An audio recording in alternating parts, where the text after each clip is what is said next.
Welcome back to channel. இது உங்கள் JRU. ஒரு சூற காத்து காத்து காத்து என்ன பார்த்து சூற காத்து காத்து.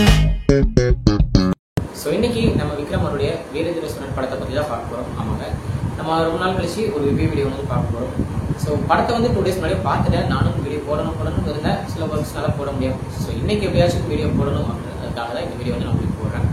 ஸோ வீரதீர சூரன் படத்தை வந்து நம்ம எடுத்துக்கிட்டோம்னா பார்ட் 1க்கு பதிலாக பார்ட் 2 வந்து ஃபர்ஸ்ட் ரிலீஸ் பண்ணாங்க. ஸோ அதுவே என்னடா எல்லாருக்கும் ஒரு கொலாப்ஸ் வந்துச்சு. ஃபர்ஸ்ட் பார்ட் 1 எப்போ ரிலீஸ் ஆச்சு அப்படின்னு நிறைய பேர் கேட்க ஆரம்பிச்சாங்க. பட் ஆனால் பார்ட் 2 தான் ஃபர்ஸ்ட் ரிலீஸ் பண்ணியிருக்காங்க. அதுக்கு ஏன் அப்படின்னு பார்த்தீங்கன்னா, இப்போ நம்ம கைதி எடுத்துக்கிட்டோம்னா கைதி 1 ரிலீஸ் ஆயிடுச்சு. ஆனால் அவர் ஏன் ஜெயிலுக்கு போனார் அப்படின்றத நம்ம கைதி 2ல வரும் அப்படின்ற மாதிரி நம்ம லோகேஷ் சொல்லியிருந்தார் இல்லையா. ஸோ அதே மாதிரி இதுல இவரோட ரோல் இருக்குன்னா அந்த ரோல் ஏன் இவர் இப்படி மாறினாரு அப்படின்றத பார்ட் 1ல நாங்க சொல்றோம். அது முன்னாடி பார்ட் 2 பாத்துங்க அப்படின்ற மாதிரி தான் நம்ம அருண்குமார் படத்தை எடுத்திருக்காரு. ஸோ படத்தை வந்து நம்ம ஃபர்ஸ்ட் ஹாஃப் செகண்ட் ஹாஃப் அப்படின்னு பிடிச்சோம்னா, ஃபர்ஸ்ட் ஹாஃப் முழுக்க ஒரு ஃபேமிலி நடத்துற ஒரு ஃபேமிலி மேனா இருக்கிற ஒரு விக்ரம் அவர் ஒரு பிரச்சனைக்காக உள்ள போறாரு. ஸோ அந்த பிரச்சனையில என்னென்ன நடக்குது, அவர் ஃபேமிலி அவர் எப்படி காப்பாத்துறாரு அப்படின்றத ஃபர்ஸ்ட் ஹாஃப்ல சூப்பரா கொண்டு போயிட்டு ஒரு செமையான ஒரு இன்டர்வல் சீனை கொடுத்துருப்பாங்க அப்படின்னு தான் சொல்லணும். ஸோ அந்த இன்டர்வல் சீன்ல யார் இவர் எதுக்கு இதை பண்றாரு அப்படின்றத நீட்டா சொல்லி முடிச்சிருப்பாங்க. ஸோ அந்த இன்டர்வல் சீன் முடிஞ்சதுக்கு அப்புறம் ஸோ ஓகே இவர் இப்படிப்பட்டவர் அப்படின்றத நம்ம ஃபேன்ஸுக்கு தெரிவிச்சதுக்கு அப்புறம் இப்போ இவர் என்ன யோசிச்சு எப்படி இந்த பிரச்சனையில இருந்து வெளியே வர போறாரு அப்படின்றத செகண்ட் ஹாஃப்ல பக்காவா கொடுத்திருந்தாரு நம்ம அருண்குமார் தான் சொல்லணும்.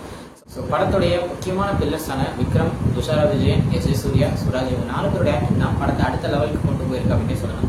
ஸோ 4 பேரோட ஆக்டிங்ல நம்ம விக்ரம் சாரோட ஆக்டிங் எடுத்துக்கிட்டோம்னா நான் ஏகப்பட்ட ஃபிலிம்ஸ் பார்த்துருக்கோம். அவருடைய 100% கன்ஃபார்ம் கொடுத்துருவாரு. ஸோ அதை தவிர்த்து நம்ம சுராஜ் அவர்கள் ஒரு மலையாள ஆக்டரா இருந்து தமிழ் டைலாக்ஸ் எல்லாத்தையுமே அவ்வளோ அற்புதமாக டெலிவர் பண்ணதே ஒரு மிகப்பெரிய ஒரு விஷயம் அப்படின்னு நான் சொல்லுவேன். ஏன்னா அவரோட டைலாக் டெலிவரி இந்த படத்துல சூப்பரா இருந்துச்சு. தென் நம்ம S.J. சூர்யா பத்தி சொல்லவே தேவையில்ல, நடிப்பு அரக்கன். ஸோ அவருடைய ஆக்டிங் எப்படி இருக்கும் அப்படின்றது நம்ம எல்லாத்துக்குமே தெரியும். அவருடைய சூப்பரான எல்லா படத்துலையும் கொடுக்குற அந்த ஆஸ் விஷுவல் ஆக்டிங்கை பக்காவா இதுலையும் கொடுத்துருந்தாரு. தென் நம்ம துஷாரா விஜய் அவங்களும் அவங்களோட ரோலை சூப்பரா பண்ணியிருந்தாங்க அப்படின்னு தான் சொல்லணும். ஸோ படத்துடைய கதை வந்து பாத்தீங்கன்னாலே ஃபர்ஸ்ட் ஹாஃப் செகண்ட் ஹாஃப் நான் சொன்ன மாதிரி ஃபர்ஸ்ட் ஹாஃப்ல ஃபுல்லா எனக்கு தெரிஞ்ச அளவுக்கு எந்த இடத்துலையும் லேக் இல்லாம பக்காவா சூப்பரா நம்ம டேரக்டர் வந்து கொண்டு போயிருந்தாரு. செகண்ட் ஹாஃப்ல ஒரு எலிவேஷன் கொடுத்துட்டு அந்த இன்டர்வல்ல கொடுத்ததுக்கு அப்புறம் அவர் பண்ண அந்த திரைக்கதை அந்த ஆக்டிங்கா இருக்கட்டும், எல்லாருக்கும் கொடுத்த அந்த ஸ்பேஸா இருக்கட்டும் பக்காவா கொடுத்திருந்தாரு அப்படின்னு நான் நினைக்கிறேன். ஏன்னா ஒவ்வொருத்தருடைய ரோலுமே அந்த செகண்ட் ஹாஃப்ல முக்கியமான ஒரு ரோலா தான் அமைஞ்சது. ஏன்னா அதை வச்சு கதை அங்கங்க ஒரு இடத்துல ட்விஸ்ட் வந்து மாறிட்டே இருந்துச்சு. ஸோ லாஸ்டா கிளைமேக்ஸ்லயும் ஒரு சூப்பரான ஒரு ட்விஸ்ட் கொடுத்து அந்த இடத்துல ஒரு சாங் ஒன்று பிளேஸ் பண்ணியிருப்பாரு நம்ம விக்ரம் அவர்களுக்கு. என்னை பொறுத்த வரைக்கும் சூப்பரான ஒரு சாங்கை பக்காவா நம்ம விக்ரம் அவர்களுக்கு கொடுத்து ஒரு கம்பேக் பிலிம்ல எவ்வளவுக்கு எவ்வளவு மாசா ஃபேன்ஸ் கிட்ட படத்தை கொண்டு போகணுமோ அந்த விஷயத்த அந்த பாட்டுல வச்சிருந்தாரு. ஸோ அது வந்து உங்க எல்லாத்துக்குமே ஒரு சஸ்பென்ஸா இருக்கட்டும், பார்த்தவங்களுக்கு அது வந்து தெரியும். ஸோ நான் சொல்லிட்டு அந்த சஸ்பென்ஸ் வந்து பிரேக் ஆயிடும். ஸோ அந்த பாட்டு படத்தை வந்து கிளைமேக்ஸ்ல பக்காவா ஃபேன்ஸ் கிட்ட கொண்டு போய் சேர்த்துச்சு அப்படின்னு சொல்லுவேன்.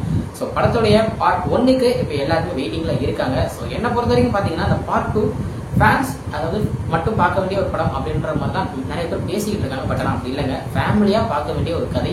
ஏன்னா ஒரு ஃபேமிலி வச்சுதான் ஒரு கதையவே அவர் மூவ் பண்ணியிருக்காரு. அப்படி இருக்கும்போது எனக்கு ஒரு 2-3 பேர் சொன்னாங்க இது வந்து ஃபேன்ஸ்க்காக வந்து எடுத்திருக்காங்க அந்த படத்தை அப்படின்ற மாதிரி. அப்படி இல்லைங்க, ஃபேமிலியா போய் பாருங்க, சூப்பரா இருக்கும், லேகே இருக்காது. ஒரு 2.5 மணி நேரம் 3 மணி நேரம் சூப்பரா ஒரு என்ஜாய் பண்ற ஒரு படமா இருக்கும். ட்விஸ்ட் மேல ட்விஸ்டா உங்களுக்கு படம் போறதே தெரியாம ஃபாஸ்டா போகும், அவ்வளவு சூப்பரா இருக்கும். தென் படத்தோட முக்கியமான ஒருத்தரை சொல்ல மாதிரி நம்ம படத்துடைய மியூசிக் டைரக்டர் நம்ம GV பிரகாஷ். ஸோ அவர் ரீசெண்டா எல்லா படத்துக்குமே செம்மையா மியூசிக் கொடுத்துட்டு வர்றாரு. எந்த இடத்துலயுமே மிஸ்டேக் சொல்ல முடியாது. ஆனால் அவ்வளவு சூப்பரா மியூசிக்கை பக்காவா கொடுத்துட்டு வந்துட்டு இருக்காரு அப்படின்னு தான் சொல்லணும். ஸோ அதே மாதிரி இந்த படத்துலயுமே நம்ம அமரன் படத்துக்கு எவ்வளவு ஒரு மியூசிக் வந்து முக்கியமான ஒரு விஷயமா அமைஞ்சதோ இந்த படத்துலையும் நம்ம விக்ரம் அவர்களுக்கு அந்த கொடுக்குற அந்த எலிவேஷன் பிஜிஎம்ஸ் தென் சாங்ஸ் எல்லாமே பக்காவா நம்ம GV பிரகாஷ் கொடுத்திருந்தாரு. ஸோ அவரும் அவருடைய வேலையை 100% சூப்பரா பக்காவா பண்ணியிருந்தாரு அப்படின்னு நான் சொல்லுவேன்.